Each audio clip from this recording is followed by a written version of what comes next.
हाँ भाई, नमस्कार। क्या हाल चाल है? जल्दी से बता दो एक बार, और फिर हम क्लास पर बात करेंगे।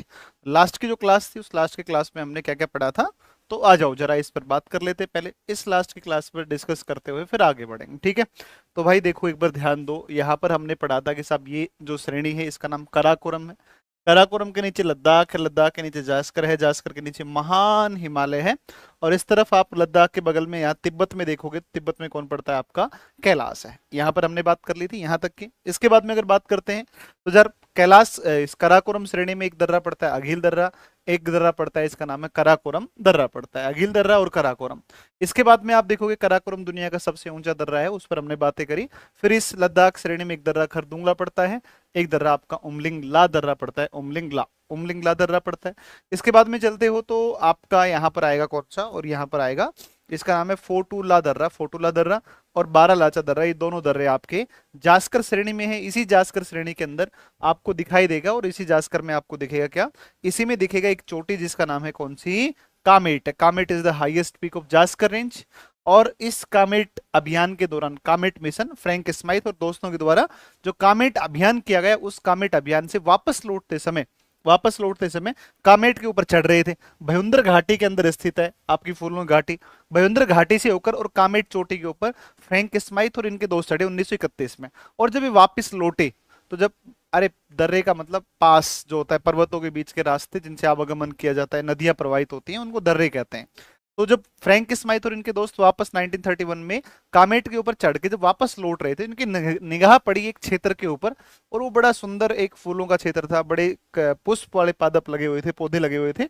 और उसको देख करके उन्होंने कहा फ्लावर वैली। और 1938 1938 के अंदर फ्रैंक स्माइथ ने एक किताब लिखी जिसका नाम था फ्लावर वैली, है ना। और flower, the valley of flowers, valley of flowers लिखी। और उसी वैली ऑफ फ्लावर्स के बाद में उत्तराखंड की इस घाटी का नाम पड़ा फूलों की घाटी। दुनिया भर में प्रसिद्ध हुई। और आज देखोगे तो इसकी लोकेशन ये जास्कर और महान हिमालय के बीच में स्थित है। जास्कर और महान हिमालय के बीच में आएगी, जास्कर और महान हिमालय के बीच में आएगी। चलिए खैर, उत्तराखंड पर जब चलेंगे तो वहां पर आदि कैलाश की बात करेंगे। वहां पर फिर आपका की जो तमाम चीजें हैं, है ना, उन पर एक एक करके हम आएंगे। अब ये दर्रे मुझे बताने थे आपको, तो फोटूला और बारालाचा। पहले तो हम बात कर रहे थे लद्दाख श्रेणी की। अब आप लद्दाख श्रेणी के अंदर खरदुंगला देख लो, उमलिंगला। खरदुंगला दर्रे के बारे में बताते हैं, लेह से सियाचिन।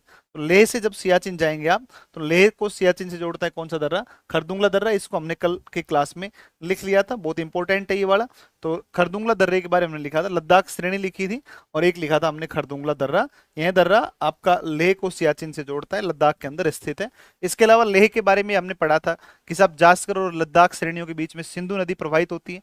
जास्कर लद्दाख के बीच सिंधु है। सिंधु के दाएं तट पर लेह नगर बसा हुआ है। सिंधु का दाएं तट है ना, दाएं तट पर, ठीक है ना। तो सिंधु के दाएं तट पर, ये ध्यान रखना, आप इस बात का विशेष ध्यान रखना, सिंधु के दाएं तट पर, है ना।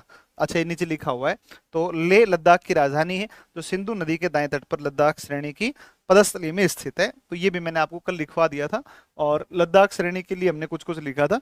आज हम पढ़ेंगे कि लद्दाख जो आपका पठार है, इस क्षेत्र में एक और पठारी भाग पड़ता है जो चांगथांग पठार के नाम से जानते हैं ना।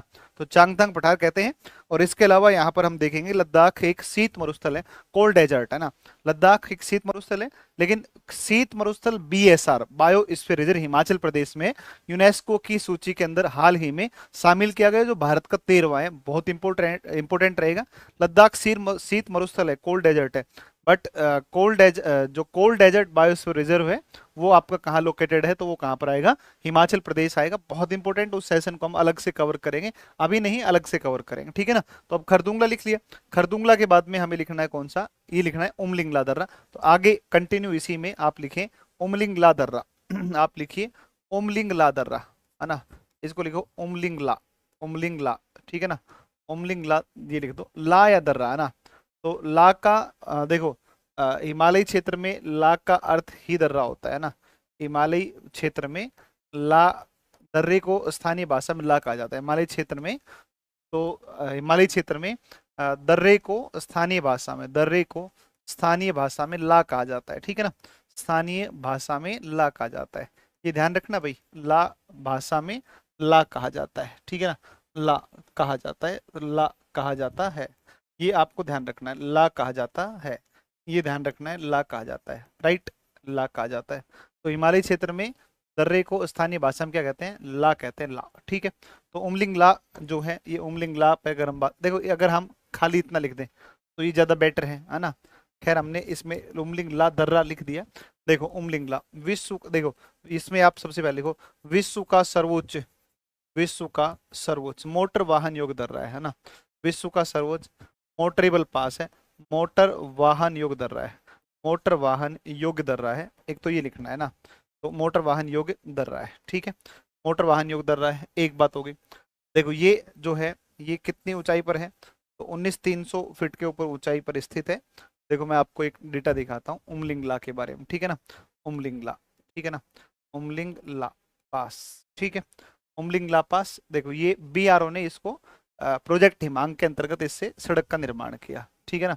तो अच्छा इसको क्यों लिख रहे हैं अपने, ये देखते हैं ये वाला, ठीक है ना, उमलिंगला। तो देखो वो जो कहता है ना, बीआरओ ने जो लिखा है, बीआरओ ने लिखा है क्या इसको, तो बीआरओ ने लिखा है, बीआरओ ने लिखा है कुछ और डेटा अपने जो क्या कहते हैं जो रोड ट्रांसपोर्ट मिनिस्ट्री है ना, रोड ट्रांसपोर्ट जो मिनिस्ट्री है उसका डेटा कुछ अलग है, ठीक है ना।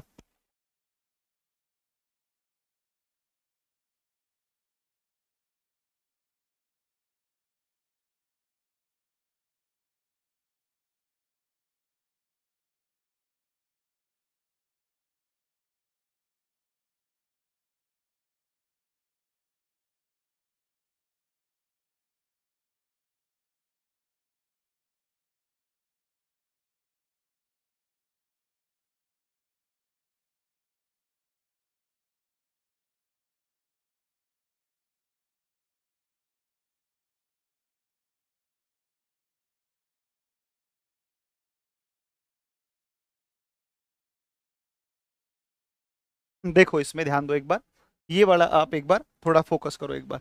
ये देखो ये ये 19,024 फीट लिख रखा है ना, लेकिन जब आप उसको निकालेंगे क्या कहते हैं, अरे जो पीआईबी है, प्रेस इंफॉर्मेशन ब्यूरो, तो पीआईबी का डेटा थोड़ा सा अलग आपको देखने को मिलेगा ना। तो देखो लिखो आप इसमें विश्व का सबसे ऊंचा मोटर वाहन योग दर्रा है, लिखो इस, यह दर्रा, यह दर्रा चिसुमले, चिसुमले वह दमचोक को जोड़ता है, वह डैमचोक है ना, डैमचोक को जोड़ता है, डैमचोक को आपस में जोड़ता है ना, आपस में जोड़ता है ना, आपस में जोड़ता है ना, डैमचोक को आपस में जोड़ता है, ठीक है। डैमचोक को आपस में जोड़ता है जिससे, जिससे सड़क निर्माण का कार्य, जिससे सड़क निर्माण का कार्य, ऐसे लिखो जिस सड़क निर्माण का कार्य, निर्माण का कार्य है ना, सड़क निर्माण का कार्य जो है वो किसने किया, बीआरओ द्वारा, बीआरओ द्वारा, बीआरओ द्वारा प्रोजेक्ट हिमांक के अंतर्गत किया गया, प्रोजेक्ट हिमांक के अंतर्गत किया गया, प्रोजेक्ट हिमांक है ना, प्रोजेक्ट हिमांक के अंतर्गत किया गया, के अंतर्गत किया गया, ठीक है ना, अंतर्गत किया गया, अंतर्गत किया गया, ठीक है। कितनी ऊंचाई पर है, किया गया। जो बीआरओ ने अपना माइल स्टोन लगाया है वो 19,024 फीट के ऊपर लगा रखा है, ये सब सबसे ऊंचा पॉइंट है यहाँ, ये सबसे ऊंचा है। लेकिन जब आप पीआईबी में जाएंगे तो पीआईबी में आपको डेटा मिलेगा कितना, तो वो मिलेगा कितना, तो वो मिलेगा आपको 19,300 फीट ऊंचाई है ना, ध्यान रखना। पीआईबी और इसमें दोनों में थोड़ा सा इन दोनों में फर्क है, दोनों में थोड़ा सा फर्क है, अंतर है दोनों के अंदर।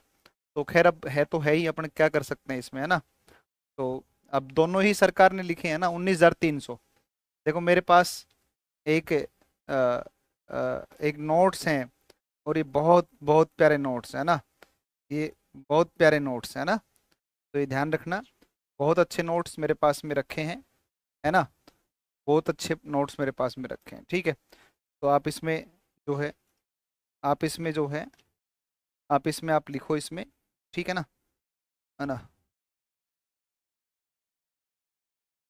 ठीक है, लिखो इसमें आप लिखो अ, अ, कितने ऊंचाई पर है, तो ये आपका जो आएगा वो 19,000, विश्व का सर्वोच्च है ना, सर्वोच्च तो 19,300 फीट है ना, 19,300 फीट की ऊंचाई, फीट की ऊंचाई पर, की ऊंचाई पर। ये पीआईबी डेटा है, बता रहा हूँ मैं आपको ना, ये डेटा किसका है, pi, press information bureau data ये, ठीक है। पीआईबी अपने जब पढ़ते हैं तो उसके अंदर यही डेटा आपको देखने को मिलता है, यही वाला। और 17,700 मीटर की ऊंचाई पर कौन आएगा, तो 17,700 मीटर की ऊंचाई पर आएगा कौन, तो 17,700 मीटर की ऊंचाई पर आएगा कौन सा, ये आएगा आपका खरदुंगला। खरदुंगला कितने पर है, तो ये 17,700 है ना, 17,700 मीटर, ठीक है ना, मीटर की औसत ऊंचाई है, की ऊंचाई पर, औसत नहीं ऊंचाई। तो इसमें कितना कर देंगे, तो 17,700 कौन आएगा तुम्हारा, ये 17,700 आएगा तुम्हारा कौन सा, तो 17,700 आएगा खरदुंगला। और उमलिंगला आएगा कितना, 19,300। बहुत इंपॉर्टेंट है। अब मैं आपको एक बहुत अच्छा क्वेश्चन लिखवाता हूँ, मैं आपको गजब का प्रश्न लिखवाता हूँ, बहुत प्यारा प्रश्न है। सुनिए बेटा, एक बात पर ध्यान दीजिए। हमारे यहाँ की एक महिला है, बिहार की, ठीक है ना, और बिहार की महिला है, दुनिया के सबसे ऊंचे motorable pass, the highest motorable pass of the world, इसमें साइकिल से यात्रा करने वाली और साइकिल से इसमें चढ़ाई करने वाली या साइकिल के माध्यम से यहाँ पर पहुंचने वाली ये महिला बनी है सबिता महतो, है ना। कितना बढ़िया प्रश्न बता दिया मैंने तुम्हें ना, अरे तुम्हें ताली बजानी चाहिए थी अब तक तो, ठीक है ना। तो बहुत अच्छा प्रश्न है, पेपर में आ जाए तो आप बड़ी बात मत मानना इसको, है ना, कि यार ये प्रश्न आ गया, नहीं आना चाहिए था। आएगा भाई साहब, आएगा, बड़ा शानदार प्रश्न है। तो नोट करके आप एक पॉइंट लिखो, है ना। देखो देखो तुम्हारे जब आप एईडीओ में पूछ ले या सीजीएल वाले एग्जाम में पूछ ले, मतलब मेरा प्रिडिक्शन था कि बीपीएससी पूछेगा इसको, लेकिन पूछा नहीं, ठीक है कोई बात नहीं है, इस बार नहीं पूछा। और अब की बार जो है हो सकता है कि आपसे प्रश्न चर्चा करे, किसी न किसी परीक्षा में देखने को मिले आपको कि Umling La which is the highest motorable pass of the world, इस पर चढ़ने वाली पहली महिला साइकिल से, है ना।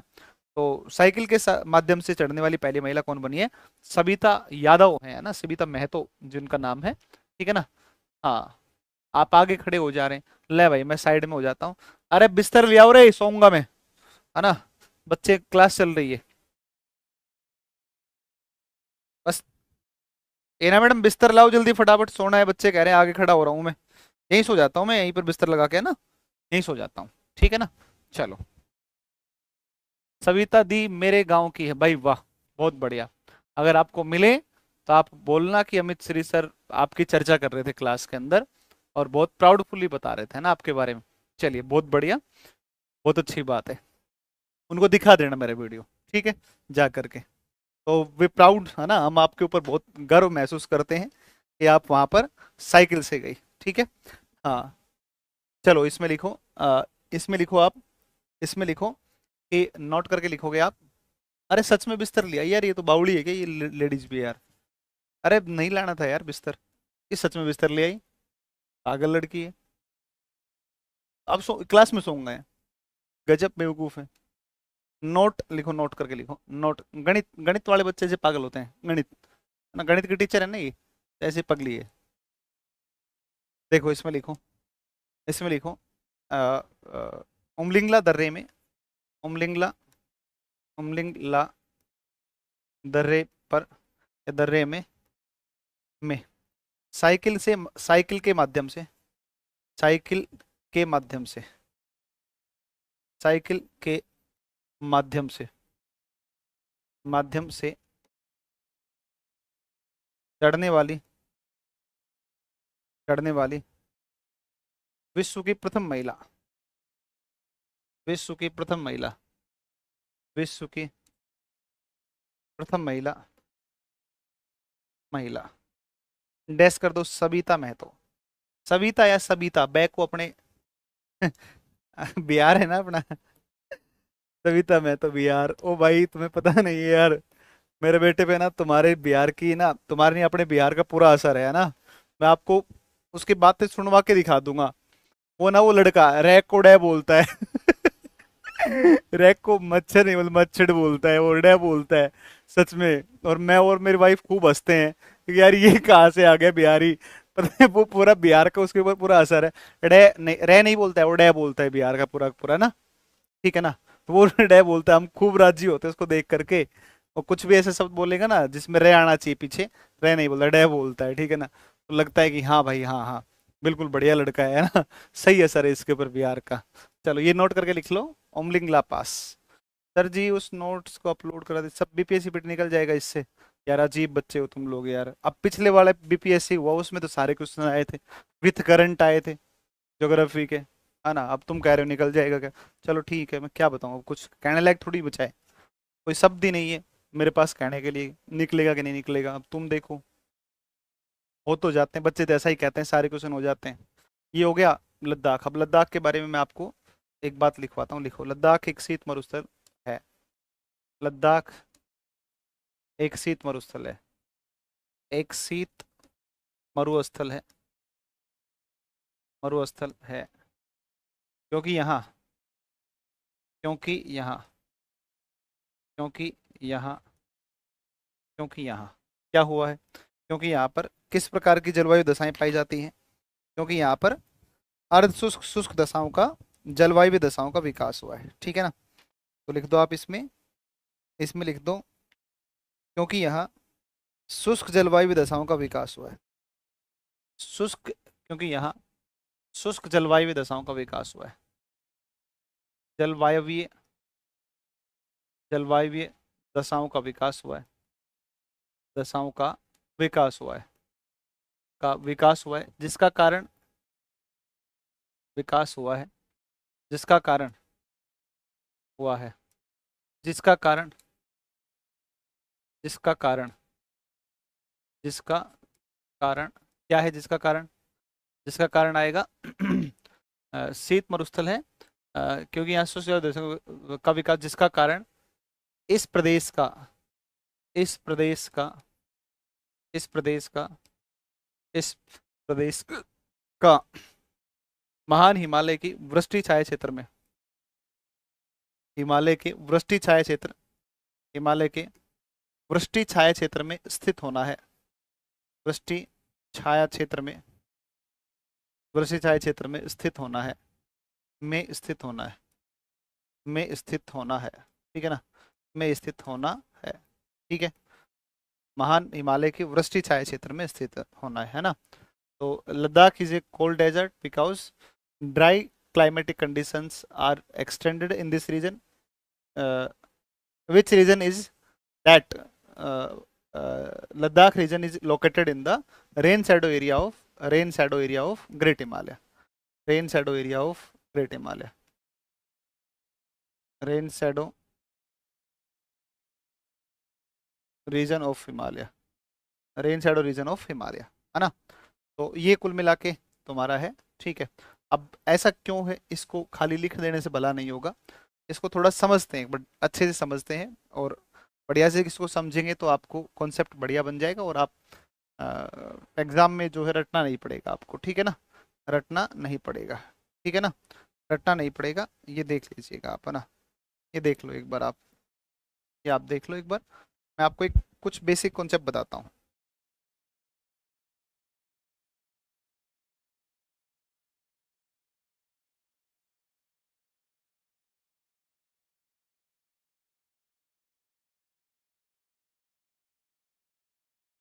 ठीक है ना।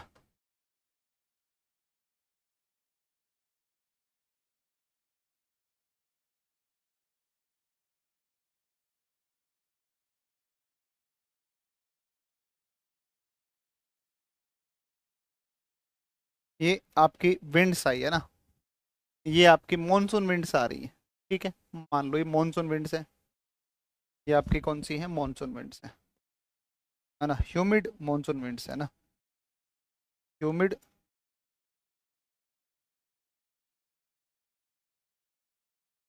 मॉनसून विंड्स है ना, है ना। ह्यूमिड मॉनसून विंड्स है, ठीक है ना। आर्द्र मानसूनी पवने, ओके। आर्द्र मानसूनी पवने हैं। ये आर्द्र मानसूनी पवने ऐसे आएंगे, जब पवने ऐसे आएंगे ना, तो ऊपर जाकर इसका होगा ओवर टर्निंग, इसको बोलते हैं ओवर टर्निंग, इसको बोलते हैं ओवर टर्निंग। ओवर टर्निंग होगा, क्लाउड्स, पर्वत शीर्ष से उस दूरी पर फॉर्मेशन होगा क्लाउड्स का, यहाँ पर क्लाउड फॉर्मेशन होगा। और देखो मैंने सीधी नहीं करी है, मैंने आड़ी लाइन करी है, ठीक है ना। आड़ी लाइन करनी है, आड़ी लाइन का मतलब क्या है? तीव्र वर्षा को दिखाती है, तीव्र वर्षा हैवी रेनफॉल,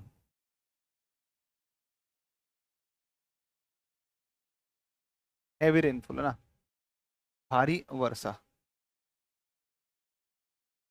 भारी वर्षा है ना, ये भारी वर्षा को दिखाती है। और इस तरफ जो है ना, इस तरफ जब भी विंड्स आएंगी तो ये ड्राई विंड्स है ना, तो ये ड्राई विंड्स आ जाएंगे, तो ये ड्राई विंड्स होंगे, शुष्क पवन होंगे, शुष्क पवने होंगे है ना, शुष्क पवने होंगे, ओके, शुष्क पवने होंगे, राइट, शुष्क पवने होंगे, ठीक है। और ये जो रीजन है ना, यही रीजन आपका कहलाएगा rain shadow area, rain shadow,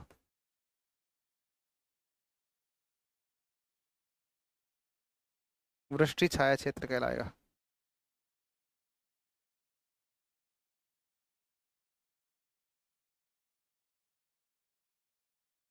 वृष्टि छाया क्षेत्र कहलाएगा ये वाला। हुआ कुछ समझ में आया? विंड्स इधर से आई, ह्यूमिड विंड से है ना, ह्यूमिड विंड से मतलब आपकी आर्द्र पवने, आर्द्र पवने ऐसे आएंगी, पर्वत के साथ टकराएंगी, पर्वत के साथ में टकराकर ऊपर उठेंगे, ऊपर उठेंगे, ऊपर उठ करके over turning of the winds होगा। क्लाउड चोटी से कुछ दूरी पर इस तरफ बनेंगे, ये क्लाउड से इधर क्या करेंगे, बारिश करेंगे, हैवी रेन हो जाएगी, उस तरफ जाएगी तो ड्राई विंड्स रह जाएगी, और बहुत कम बारिश करेगी, मतलब 15-20-25 सेंटीमीटर बारिश करेगी है ना। आप कह दो कि less than rainfall, less than कितना रेनफॉल होगा है ना,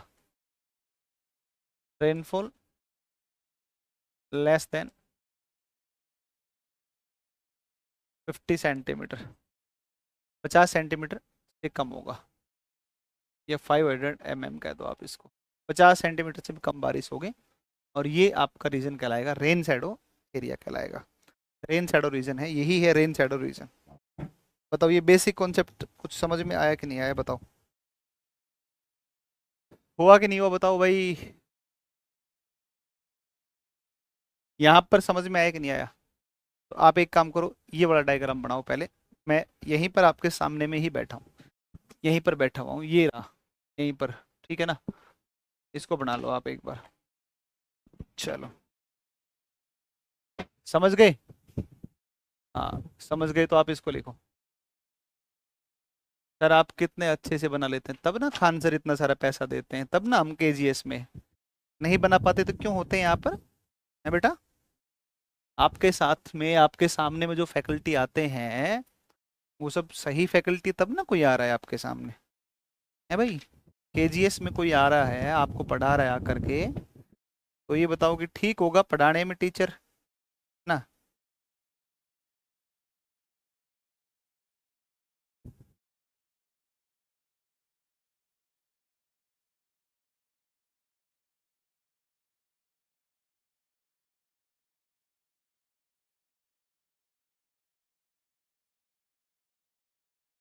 चलो बनाओ फिर, एक डायग्राम और बनवाते हैं आपसे है ना, एक और बनवाते हैं।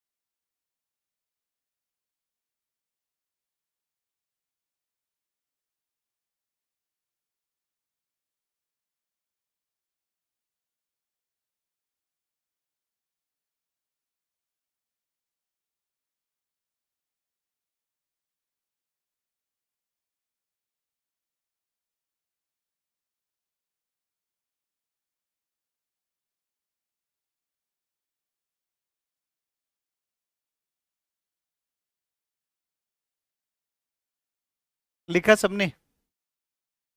हम्म, सबने बनाया? एक बार फिर से समझा दें दोबारा से? चलो दोबारा समझा देंगे, कौन सी बड़ी बात है भाई, ये तो घर का ही काम है ना पढ़ाना, तो देखो ये कोई सागर है, हवाएं आई, मानसूनी पवने हैं, आर्द्र मानसूनी पवने हैं, आर्द्र मानसूनी पवने चलेंगी चलेंगी चलेंगी, पर्वत से टकराएंगी, ऊपर उठेंगे, ऊपर उठेंगे, ओवर टर्निंग होगा, विंड्स ऐसे आके ऐसे मुड़ जाएंगे, ऐसे अगर ऐसे मुड़ेंगे, क्लाउड फॉर्मेशन होगा, क्लाउड फॉर्मेशन होगा, बारिश होगी, हैवी रेनफॉल हो जाएगा। ये पवने जब इधर आएंगे जब तक शुष्क हो जाएंगे, बारिश तो इधर होगी सारी की सारी। इस तरफ जो पवने आएंगी तो यहाँ पर शुष्क पवने ड्राई विंड से, ड्राई विंड से आएंगी तो बारिश करेंगे बहुत कम, 50 सेंटीमीटर से कम बारिश करेंगे, इसे हम वृष्टि छाया क्षेत्र कहते हैं। मेरी बात समझे? आप क्लियर हुआ? अब मैं एक डायग्राम और बताता हूँ, उसको आप एक बार और सुन लो, बहुत बढ़िया डायग्राम, फिर लद्दाख के बारे में कुछ और बातें बताएंगे, ठीक है ना? देखो एक बार, देखो ये इस तरीके से हमारा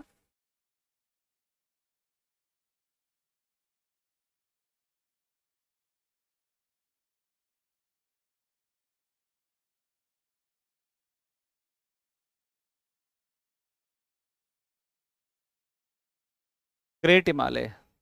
बेटा इसको बनाएंगे लेकिन अभी एक बार सुनेंगे पहले, है ना? एक बार पहले सुन लेंगे फिर बना लेंगे इसको, है ना? ऊपर की तरफ आपका लद्दाख पठार है, लद्दाख पठार,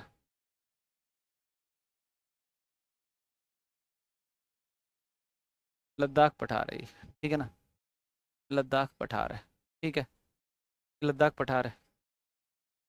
अब आप देखो, देखो यहाँ पर इस तरीके से माउंटेन हो गया आपका कौन सा, तो इधर विंड आएंगे, इस तरफ बारिश होगी ना, इस तरफ, तो यहाँ से विंड्स आती हैं कौन सी, यहाँ से आती है आपकी,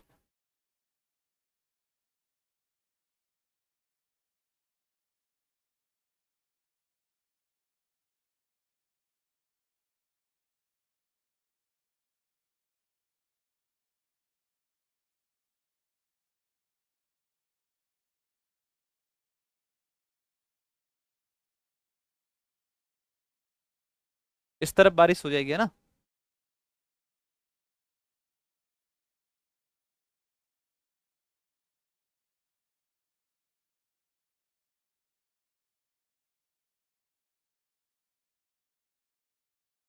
तो इस तरफ हो जाएगा आपका वृष्टि छाया प्रदेश। ये अरब सागर की शाखा, अरेबियन सी ब्रांच, अरेबियन सी ब्रांच अरब सागर की शाखा। मैं इंग्लिश में भी थोड़ा थोड़ा बोल दे रहा हूँ, है ना? इंग्लिश मीडियम वाले बच्चे भी अपना इंग्लिश में लिख लेना। बे ऑफ बंगाल ब्रांच है ना, बंगाल की खाड़ी की शाखा, बंगाल की खाड़ी की शाखा, बंगाल की खाड़ी की शाखा। ओके, तो ये बंगाल की खाड़ी की शाखा, राइट?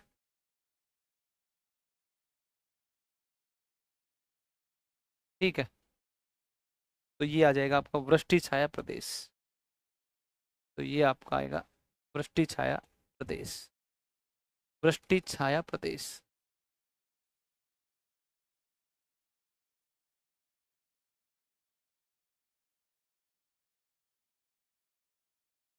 वृष्टि छाया प्रदेश, ठीक है ना?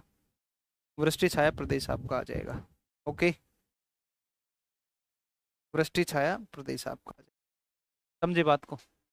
इसको आप एक काम करो, आप इसको एक काम करो, इसको बनाओ जल्दी फटाफट एक बार, है भाई? इसको बनाओ, इसको बनाओ, इसको जल्दी से, इस डायग्राम को बनाओ। लद्दाख एक वृष्टि छाया प्रदेश में स्थित है, इसको आप बना लो, ठीक है?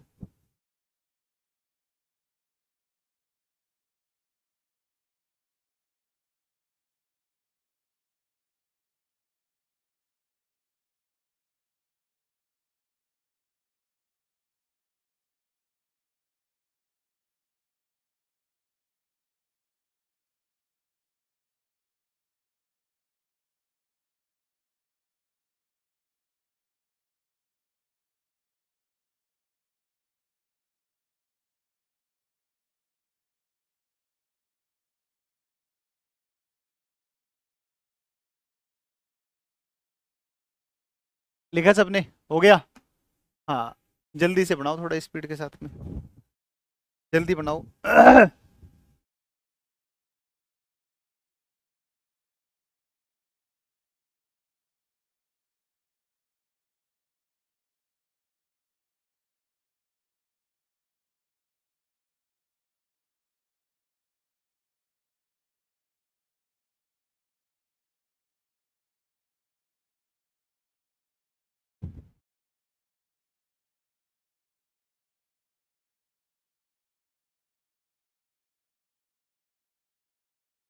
बच्चा बना कि नहीं बना?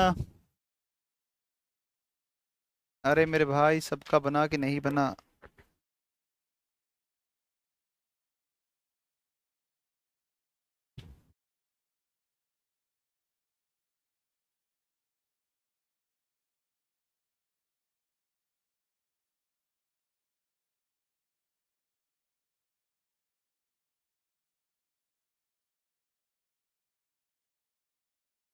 हो गया सबका?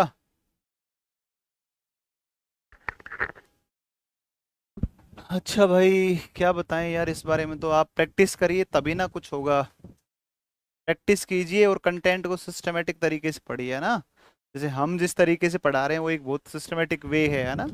और स्ट्रेटेजिक तरीके से पढ़ाते हैं ना अपने।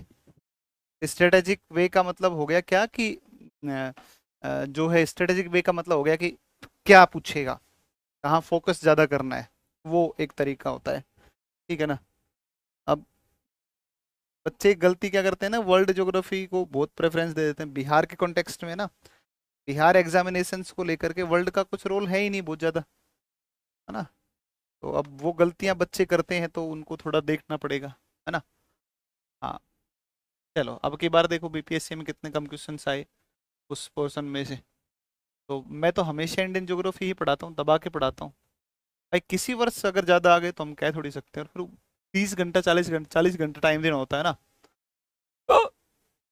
फिर थोड़ा फास्ट ना भाई ना, आलोक तेरे हिसाब से नहीं चलूंगा कभी भी मैं। कुछ भी कह भले ही, है ना। बुराई कर ली मेरे दो फालतू मार्केट में जा करके, लेकिन मैं अपने हिसाब से चलूंगा देख। लिखो इसमें, देखो लद्दाख, लद्दाख को स्थानीय भाषा में, लद्दाख को स्थानीय भाषा में, स्थानीय भाषा में, स्थानीय भाषा में, स्थानीय भाषा में खा पाचान कहा जाता है। खा पका, है ना, ऐसे कर लेना। खा पाचान, खा पाचान कहा जाता है, जिसका अर्थ होता है, कहा जाता है क्लास 6 की एस यानी 6 नहीं, क्लास 7 8 की SCRT किताब है, उसके अंदर ये सब दिया हुआ है। क्लास 7 की है कि क्लास 8 की है, बिहार बोर्ड की किताब, बिहार बोर्ड की, बिहार बोर्ड की किताब, उसमें ये शायद ये दिया हुआ है। ये देखो मेरे सामने किताब, अरे वाह। देखो मैंने एक हाथ मारा, ड्रॉवर में रखी है मेरे पास लाइब्रेरी में किताब। आप समझो मेरे पास एक सेट पटना में है, एक सेट मेरे पास यहाँ पर घर पे भी रखा हुआ है SCRT किताब को। अरे वाह भाई वाह, देखो कितनी प्यारी किताब है। इतनी अच्छी किताब है भाई, बहुत बढ़िया किताब है ना। इसमें लिखा हुआ है, हाँ, अ, लद्दाख को वहाँ की इस भाषा में खापाचान का, जिसका अर्थ होता है हिम भूमि या बर्फ वाली जगह, हिम भूमि या बर्फ वाली जगह। भाई वाह, शानदार। और इसमें इसकी जो सामान्य ऊंचाई है ना, देखो यहाँ पर शुष्क शीत और तिब्बत के पठार का हिस्सा है, इसकी जो सामान्य या औसत ऊंचाई है वो 3600 मीटर है। और यहाँ पर शुष्क जलवायु का विकास हुआ है वृष्टि छाया क्षेत्र में पड़ने के कारण हुआ है। कम शुष्कता है, वनस्पतियां कम मिलती हैं। बहुत अच्छा लिख रखा है इस किताब में एनसीईआरटी। है तो पूरे चैप्टर में 3 लोग ही काम के तीन तीन ही मतलब वो है। देखो अभी मैं आपको एक गजब की चीज लिखवाता हूँ यहाँ से, बहुत तगड़ी चीज लिखवा रहा हूँ, बहुत तगड़ा कंटेंट लिखवा रहा हूँ, देखो किताब से लिखवा रहा हूँ मैं। अब वैज्ञानिक थोड़ी ना हूँ मैं, रिसर्च थोड़ी करके आता हूँ, आ जाके किताब से ही पढ़ाते हैं सारा। लेकिन सोर्स क्या एग्जाम में तुम्हारे, अब ये पढ़ाते समय, ये टॉपिक पढ़ाते समय मैं राजस्थान के एग्जाम में थोड़ी लिखवाऊंगा, यूपी में थोड़ी लिखवाऊंगा, आपकी क्लास में लिखवाऊंगा, क्योंकि मुझे पता है आपके SCRT में दिया हुआ है कि नहीं। तो खा पहचान कहा जाता है जिसका अर्थ होता है, जिसका अर्थ होता है, जिसका अर्थ होता है, जिसका अर्थ होता है हिम भूमि, हिम भूमि या बर्फ वाली सतह, बर्फ वाली जगह, बर्फ वाली जगह, बर्फ वाली जगह है। देखो यहाँ पर एक जगह है, ठीक है, सुनो, बर्फ वाली जगह है, ठीक है ना।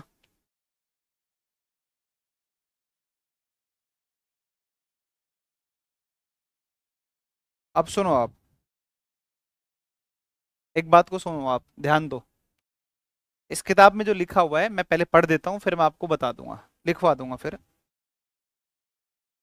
देखो यहाँ के निवासी दो प्रजातियों के हैं, एक ईरानी प्रजाति के हैं यहाँ के मूल निवासी, और एक मंगोल प्रजाति के, मंगोल, जानते हैं मंगोल, मंगोल ये मंगोलिया, है ना। ये जो जितना भी आपका इराक, तिब्बत विब्बत का सारा मंगोलिया या मंगोल प्रजाति के लोग हैं। ध्यान रखना, मंगोल और ईरानी प्रजाति के हैं। ईरानी प्रजाति के लोगों को ईरानी प्रजाति के लोगों को बाल्टोरो कहा जाता है। बाल्टोरो, बियाफो, इस्पार ग्लेशियर पढ़ाए थे मैंने आपको, याद करो कराकोरम के अंदर। और ये मुस्लिम है वास्तव में। और मंगोलाइड प्रजाति के लोग, ये बौद्ध हैं, बौद्ध धर्म का क्या करते हैं, ये अनुसरण करते हैं। बड़े बड़े बौद्ध मठ जो लद्दाख में मिलते हैं, इन्हें गोम्पा कहा जाता है। गोम्पा। बड़ा शानदार कंटेंट है, बड़ा शानदार कंटेंट है। लिखो लिखो लिखो लिखो। लिखो रे मेरे भाई, लिखो, है ना। और यहाँ पर एक जनजाति मिलती है, दर्द आर्यन। दर्द आर्यन जनजाति का निवास है यहाँ पर। दर्द आर्यन जनजाति आपकी जम्मू कश्मीर लद्दाख के अंदर मिलती है। और ये अपने आप को आर्य, आर्य कहते हैं, मूल आर्य अपने आप को मानते हैं। मूल आर्य मानते हैं ना। हाँ, चंगेज खान शासक था। तो आप लिखो इसमें, लिखो यहाँ लद्दाख में, या फिर यहाँ लिखो, या लद्दाख में, लद्दाख में, लद्दाख में ईरानी व मंगोल, ईरानी व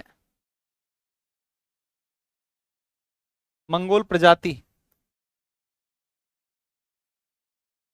के लोग निवास करते हैं। मंगोल प्रजाति के लोग निवास करते हैं, निवास करते हैं। ईरानी लोगों को बाल्टोरो कहा जाता है। लोगों को यहाँ बाल्टोरो कहा जाता है।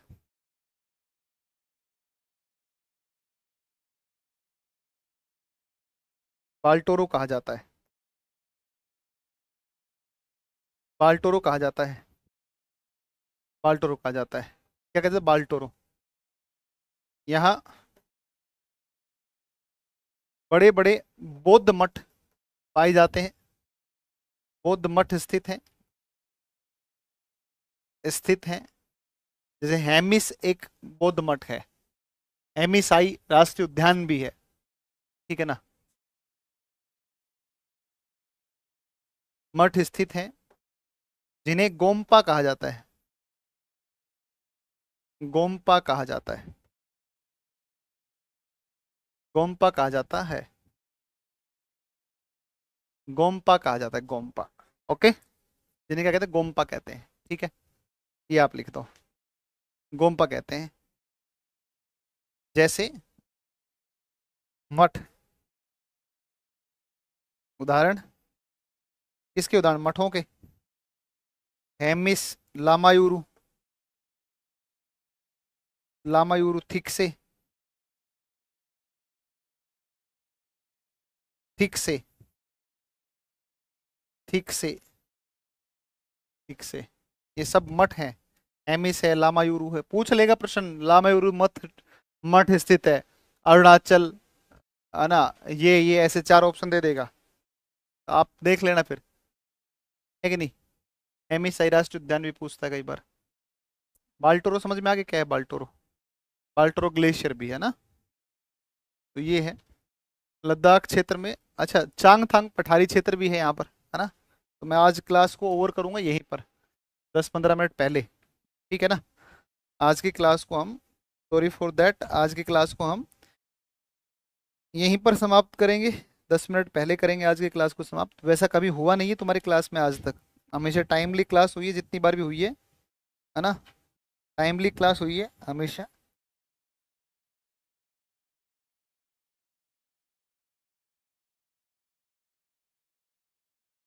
है ना। और बिल्कुल आपकी क्लास एग्जैक्टली टाइम पर स्टार्ट होती है ना। तो सर, ये मैं अपने स्टूडेंट को स्टडी कराता हूँ, बहुत बढ़िया भाई, बहुत अच्छी बात है ना। तो हाँ, अभी 2 दिन छुट्टी है ना। अभी 2 दिन छुट्टी है तुम्हारी, ठीक है ना। हाँ, अभी 2 दिन के लिए तुम छुट्टी मारो आराम से, कल परसों। और मैंने टेस्ट के लिए बोल दिया हमारी टीम को, तो वो टेस्ट करवा लेंगे आपका, ठीक है ना। थैंक यू सो मच, मिलते हैं फिर अपन अगली क्लास में 3 तारीख को, 1-2 की छुट्टी, ठीक है भाई। थैंक यू भाई सबको। चलिए, कैसी लगती है क्लास ज्योग्राफी की। देखो, तुम्हारे कमेंट देखता हूँ जब, तो मुझे देख के बहुत अच्छा लगता है ना। तुम्हारे रिव्यू जो है एप्लीकेशन पे, तुम्हारे रिव्यू देख के तो बहुत बहुत अच्छा लगता है ना। बहुत प्यारे रिव्यूज आपके आते हैं, है ना। तो उस हिसाब से तो आप क्लास को बेहद पसंद करते हैं। और बाकी तुम लोग रिवीजन प्रॉपर करना। ये इस तरीके का कंटेंट आपको हर टीचर नहीं पढ़ाएगा। ये मैं एक रेयर टीचर हूँ एजीएस में ही पाया जाता हूँ मैं, और अगले कई वर्ष तक यही पाया जाऊंगा, है कि नहीं? तो देख लो, इनको बढ़िया तरीके से अपने पढ़ लिया करो, ठीक है ना? समझे कि नहीं समझे? ठीक है भाई, थैंक यू सो मच।